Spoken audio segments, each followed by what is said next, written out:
8 سے 10 سال پرانا آپ کو ایک واقعہ سناتا ہوں، انشاءاللہ آپ کو بہت زیادہ فائدہ ہوگا۔ میرے ایک دوست تھے، میں ان کے گھر دعوت پہ گیا، کھانا شانا کھلانا تھا، انہوں نے دعوت کی، تو کھانا کھاتے ہوئے ابھی دسترخوان پہ بیٹھے تھے، تو کھانا ڈال رہے تھے، تو اچانک وہ دوست کو فون آیا۔ فون سنتے ہی اس کا چہرہ اتر گیا، پریشان ہو گیا، تو میں نے پوچھا کیا بات ہے؟ اس نے بتایا کہ وہ خالہ کا بیٹا ہے، جادو جنات کا اس کو مسئلہ ہے، تو وہ ٹھیک نہیں ہو رہا۔ 3-4 سال گزر چکے ہیں، ہم ایک روحانی معالج سے علاج کروا رہے ہیں، جب وہ آتا ہے دم کرتا ہے، 2-4 دن 5 دن 7 دن ٹھیک گزر جاتے ہیں، اور اس کے بعد پھر ان کے پاس جانا پڑتا ہے۔ تو 4 سال گزر چکے ہیں، ہم اپنے مریض کا علاج کروا رہے ہیں، وہ گھر میں بھی آتے ہیں، ہم ان کے پاس بھی جاتے ہیں، تو کوئی فرق نہیں پڑتا۔ اگر ان کو چھوڑ دیتے ہیں تو وہ مسئلے زیادہ بڑھ جاتے ہیں۔ اچھا، وہ کہتا میرے کزن میں جنات حاضر ہوتے ہیں، جنات حاضر ہو کر بتاتے ہیں، اس عامل کے سامنے وعدہ کرتے ہیں آج کے بعد ہم نہیں آئیں گے، 3-4 دن بعد دوبارہ آ جاتے ہیں، وہ پھر آتا ہے، پھر وعدہ کرتے ہیں نہیں آئیں گے۔ اچھا، کبھی وہ عمل کہتا ہے اب ان کے رشتہ دار آ گئے ہیں، کبھی وہ کہتا ہے اب ان کے عزیز آ گئے ہیں، اب اور جنات آ گئے ہیں، تو 4 سال سے جان نہیں چھوٹ رہی۔ تو خالہ فون پہ جب بات کر رہی تھی تو رو رہی تھی کہ بیٹا وہ پھر آپ کے بھائی کو، آپ کے کزن کو دورہ پڑ گیا، اب کیا کریں؟ تو میں بھی جادو جنات کی فیلڈ میں تھا، تو ان کو بھی پتا تھا کہ یہ نئے نئے اس فیلڈ میں، کیونکہ 10-12 سال پرانی، 8-10 سال پرانی بات ہے تقریباً، تو مجھے تب 2-3 سال ہوئے تھے اس فیلڈ میں آئے ہوئے۔ تو کہتے عثمان بھائی آپ چیک کر کے دیکھیں ایک بار۔ میں نے کہا ٹھیک ہے۔ کہتے ابھی اس کے اندر جنات حاضر ہیں اور وہ چیخ رہا ہے، تو آپ ہمارے ساتھ چلیں گے؟ میں نے کہا چلیں۔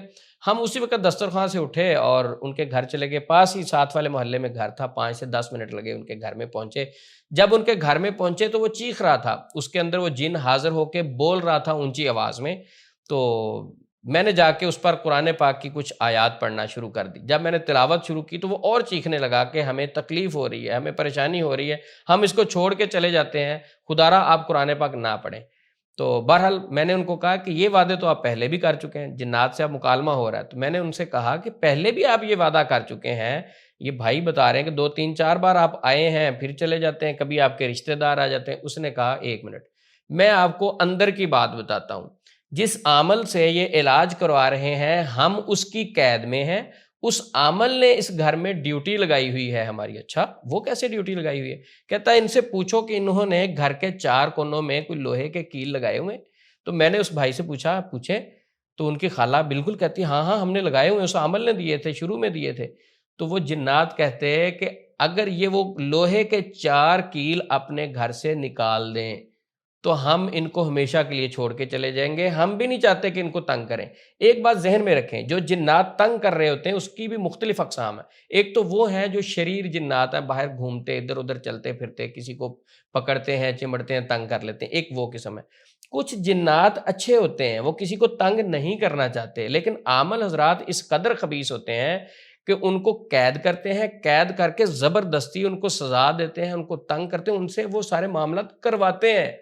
جس طرح انسانوں میں بھی کچھ ایسے لوگ ہوتے ہیں کہ وہ کسی کے ہاں بلیک میل ہو رہے ہوتے ہیں، پریشان ہوتے ہیں، کسی کا لین دین کا مسئلہ ہوتا ہے یا کوئی اور، تو کوئی ایک شخص دوسرے شخص کو یوز کر رہا ہوتا ہے۔ تو اسی طرح بہت سارے جنات ایسے بھی ہیں جو کسی کو تنگ نہیں کرنا چاہتے، لیکن عامل حضرات نے قید کیا ہوتا ہے، ان کو سزا دیتے ہیں، ان پر سختی کرتے ہیں اور دوسرے لوگوں کو تنگ کرتے ہیں۔ بہرحال یہ ضروری بات تھی جو اس طرف میں نے کی۔ تو اس جن سے بات ہوئی، میں نے کہا ہاں ہم کیل نکال دیتے ہیں۔ تو پھر کہتا ہے ہم کبھی بھی نہیں اس کو تنگ کریں گے، ہمیشہ کے لیے چلے جائیں گے۔ تو گھر والے بڑے خوش ہوئے، تو کہتے کوئی مسئلہ ہی نہیں، ہم نکال دیں گے۔ اچھا، جو میرا دوست میرے ساتھ گیا تھا تو اس نے کہا میں نکالتا ہوں۔ بہرحال ان کو میں نے بتایا کہ کیل نکالنے سے پہلے آپ نے آخری 3 کل، سورت اخلاص، سورت فلق، سورت ناس، آپ نے تلاوت کرنی ہے کارنر میں کھڑے ہو کے، اور کیل کی طرف پھونک دینا ہے، اگر اس پہ کوئی شیطانی اثرات ہوں گے تاکہ وہ بھی زائل ہو جائیں گے۔ اس نے آخری 3 کل پڑھے، دیوار کی طرف پھونکا اور وہ سیڑھی رکھی اور ایک کیل نکال دیا، دوسرا نکال دیا، اسی طرح تیسرے کارنر میں بھی کھڑے ہو کے آخری 3 کل پڑھے، 3 مرتبہ اس کیل کی طرف پھونکا، تیسرا کیل بھی اور چوتھا کیل۔ گھر کے چاروں کونوں سے کیل نکالے۔ اس کے بعد جنات سے بات چیت ہوئی جو حاضر ہوئے تھے، انہوں نے کہا اب ہم کبھی نہیں آئیں گے۔ میں نے کہا اب دوبارہ آئے؟ تو انہوں نے کہا ہم کبھی آئیں گے نہیں، ہم تو مجبور تھے، ہم تو نہیں ان کو تنگ کرنا چاہتے۔ اس کے بعد الحمدللہ آج تک وہ بچہ بالکل ٹھیک ہے، اس کو دوبارہ کچھ نہیں ہوا۔ میں خود حیران ہو گیا۔ تو اس لیے اس واقعہ سے جو میں سمجھا ہوں، بہت سارے روحانی علاج کرنے والے علاج کے نام پر خود ہی جادو کرتے رہتے ہیں، کیونکہ ان کا بزنس ہے، کیونکہ ان کی دکان ہے۔ یہ ویڈیو سن کر کچھ عامل حضرات اعتراض کریں گے، وہ کہیں گے ہم تو جادوگر نہیں ہیں، ہم تو کیل کے اوپر قرآن پاک کی آیات پڑھتے ہیں، کچھ لوگ سورۃ طارق پڑھتے ہیں، کچھ لوگ مختلف آیات پڑھتے ہیں، تو ہم تو جادوگر نہیں ہیں، ہم تو وہ کیل دیتے ہیں کہ گھر میں لگا دو، برکت کے لیے دیتے ہیں یا حفاظت کے لیے دیتے ہیں۔ تو ان بھائیوں سے ریکویسٹ ہے کہ جس گھر میں آپ کے دم کیے ہوئے کیل لگے ہوں، کیا صرف وہی گھر جنات کے شر سے محفوظ رہے گا؟ باقیوں کا پھر کیا؟ بھائی یہ تعویذ کے معنی میں ہی آتا ہے۔ ایک گھر میں ایک شخص اذکار کرتا ہے، دعائیں پڑھتا ہے، مسنون اذکار کرتا ہے، یہ زیادہ بہتر ہے یا آپ جو کیل لوہے کے دم کر کے دیں گے اس کے گھر کے چار کونوں میں لگانے کے لیے؟ اس کا مطلب تو یہی ہے جس کے گھر میں چار کیل لوہے کے دم کیے ہوئے لگے ہوئے ہیں وہی اللہ کی حفاظت میں، باقی لوگ کس کی حفاظت میں؟ وہ جنات اور شیاطین کے شر سے کیسے بچیں گے؟ جن کے گھر میں لوہے کے کیل نہیں لگے ہوئے اس گھر کی کون حفاظت کرنے والا ہے؟ او بھائی اللہ کی ذات جب حفاظت کرنے والی ہے تو قوم کو لوہے کے کیل، لوہے کے چھلے اور اس طرف نہ لگاؤ، ان کو مسنون اذکار اور دعاؤں کی طرف لے کے آؤ، وہ چیزیں بتاؤ ان کو جو شریعت میں موجود ہیں، جو اسلام میں ہے۔ قرآن پاک میں اتنی طاقت ہے، اتنی طاقت ہے، بلکہ آیت کو دیکھیں، لو انزلنا هذا القرآن على جبل لرأيته خاشعا متصدیا، اس قرآن کو پہاڑوں پہ نازل کر دیا جائے تو وہ ریزہ ریزہ ہو جائیں۔ جنات شیاطین کی کیا حیثیت ہے؟ جہاں قرآن پاک کی تلاوت کی جائے، سورۃ البقرہ کی تلاوت کی جائے، اذکار کیے جائیں، وہاں سے تو شیاطین بھاگ جاتے ہیں۔ تو پھر کیل لگانے کی کیا ضرورت ہے؟ پھر اپنے یہ تجربات انٹر ہم نے کیوں کرنے ہیں؟ تو سب سے پہلے ہمیں اپنے آپ کو مسنون اذکار کی طرف آنا چاہیے۔ اگر آپ کے گھر میں بھی لوہے کے کیل لگے ہوئے ہیں تو آپ نے پریشان نہیں ہونا، بلکہ آپ نے لوہے کے کیل کی طرف منہ کر کے کھڑے ہونا ہے اور سورۃ اخلاص 3 مرتبہ، سورۃ فلق 3 مرتبہ، سورۃ ناس 3 مرتبہ پڑھ کر کیل کی طرف پھونکنا ہے اور وہ کیل نکال دینا ہے۔ اسی طرح چاروں کیل اپنے گھر سے نکال کر وضو کریں، 2 رکعت نماز پڑھیں اور اللہ سے دعا کریں کہ یا اللہ اب یہ گھر تیری حفاظت میں ہے۔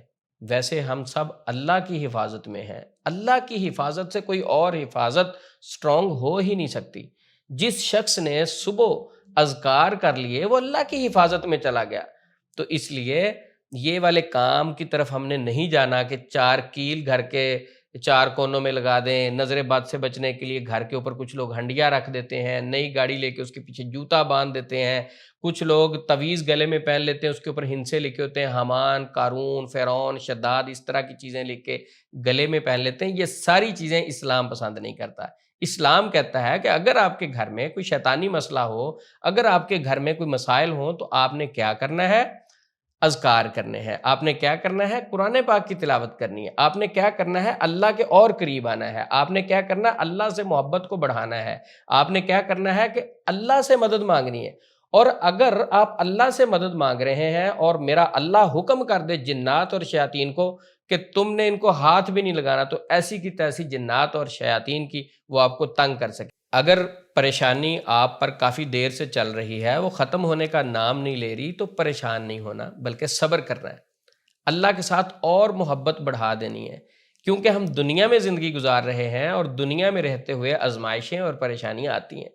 تقدیر بھی کسی چیز کا نام ہے، آزمائش بھی کسی چیز کا نام ہے، بلکہ بسا اوقات اللہ رب العزت اپنے بندے پہ پریشانی بھیج کر اس کو مزید پالش کر دیتے ہیں، اس کے لیے مزید رستے کھول دیتے ہیں۔ ایک ایک پریشانی سے 100 پازیٹیو رستے نکل آتے ہیں۔ تو پریشان نہ ہوا کریں، اپنے ہر معاملے کو اللہ کے سپرد کیا کریں۔ اگر گھر کے 4 کونوں میں آپ کے کیل لگے ہوئے ہیں وہ فوری نکال دیں، صبح و شام کے اذکار کی پابندی کریں۔ دیکھیں جو بندہ اللہ کی حفاظت میں ہے اور اللہ رب العزت اس کی حفاظت کر رہے ہیں، تو دنیا کے سارے جنات، سارے شیاطین، سارے شریر لوگ، انسانوں میں بھی کچھ شیطان ہوتے، سارے جمع ہو جائیں، وہ اس شخص کو تکلیف نہیں دے سکتے۔ جب میرے اللہ کو منظور ہوتا ہے تو پھر کوئی نہیں روک سکتا، جب میرا اللہ بچانے پہ آ جائے تو اسے کوئی نقصان نہیں دے سکتا۔ تو ہمیشہ اللہ کی حفاظت میں رہنے کے لیے مسنون دعاؤں کی پابندی کیا کریں اور غیر شرعی کاموں سے دور رہا کریں۔ اللہ سے دعا ہے یا اللہ جتنے لوگ پریشان ہیں ان کی پریشانیاں دور فرما، یا اللہ جن کے گھر میں جادو، جنات، شیاطین کا مسئلہ ہے ان کو اپنی حفاظت میں رکھ، ان کو شفائے کاملہ دے۔ یا اللہ اگر کسی شخص کو دنیا میں کچھ شریر لوگ تنگ کر رہے ہیں، ان شریر لوگوں کے شر سے اپنے تمام بندوں کو حفاظت میں رکھ اور باقی لوگوں کو ہدایت دے، ہم سب کو ہدایت دے۔ السلام علیکم ورحمۃ اللہ وبرکاتہ۔